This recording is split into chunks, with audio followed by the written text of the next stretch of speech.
My name is Jeff Browning, and I like to run. More specifically, I like to run 100 miles. Ultramarathon is a cross-country foot race longer than the traditional marathon distance of 26.2 miles. Most common distances are 50K, 50 miles, 100K, and 100 miles. There are currently 72 100-mile ultramarathons in North America. Most are a combination of trail and four-wheel drive roads with river crossings and even scrambling off trail at times, and can take anywhere from 14 to 48 hours to complete. A 100-mile race can also vary largely in difficulty, depending on terrain, region, anywhere from 5,300 feet of climbing at sea level in a flat 100-miler in Houston to nearly 34,000 feet of climbing at high elevation in mountainous 100-miler in southwestern Colorado. To put this in perspective, 34,000 feet of climbing is the equivalent of climbing and descending from sea level to the top of Mount Everest and back in a day. With safety in mind, 100-milers have maximum cutoff times for runners ranging from 30 to 48 hours. Front runners blaze through 100 miles in 14 to 19 hours. Back-of-the-pack runners can be out for 2 straight days. For example, 73-year-old John DeWalt finished 2009 Hard Rock 100, the one with 34,000 feet of climbing, in 47 hours and 47 minutes for his 14th consecutive year. In a 100-mile ultramarathon, a runner may encounter the following, and this is taken from an actual entry form waiver. I, the participant, may encounter snow, sleet, hail, lightning, high water, mountain lions, bears, poisonous snakes, hazards of vehicular traffic. I understand that I may become injured or incapacitated in a location where it is difficult and impossible for the event's management to get required medical aid to me in time and avoid injury or even death. This leads to the most commonly asked question. The most commonly asked question, are you crazy?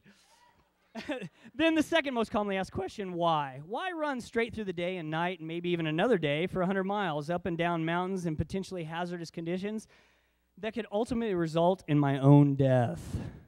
After finishing more than 40 ultramarathons, 9 of which have been 100-milers, I've had this revelation. I run because I was meant to.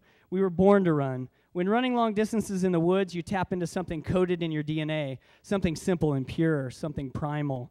And there's science to back it up. Want the short answer? Gluteus maximus. The Harvard biologist and anthropologist Daniel Lieberman concluded that the unusually large muscle we carry behind us is specifically for running. When we walk, we barely use that gluteus maximus. But as soon as we start running, it keeps us from falling. It stabilizes our trunk. Most mammals, because of their four-legged advantage, can sprint faster than humans. But when it comes to long distances, humans can outrun almost any animal.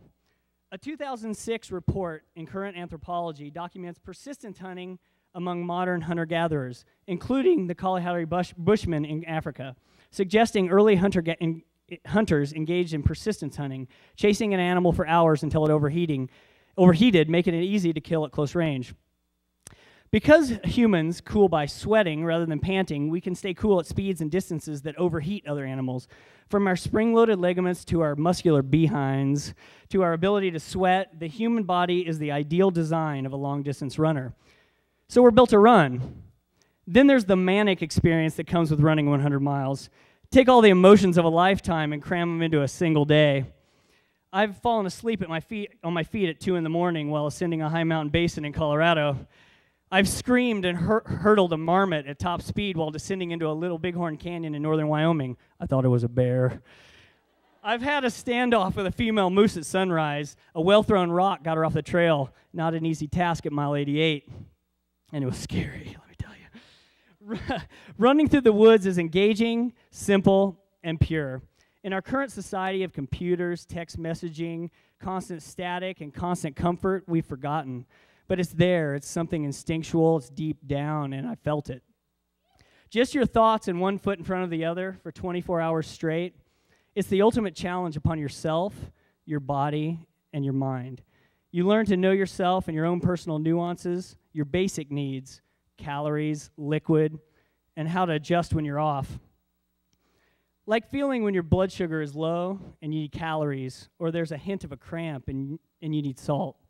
By the end, you strip all the layers of the onion away to your very core, who you are. When faced with completing 100 miles, there are no shortcuts.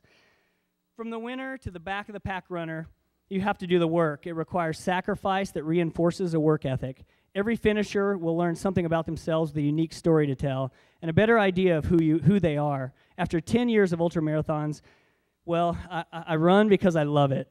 I run because I have a beautiful wife and 2 amazing children waiting at the finish line. I run because I'm compelled not just by my backside, but the stresses of a technological world that needs silencing every once in a while. I run because that's what I was born to do.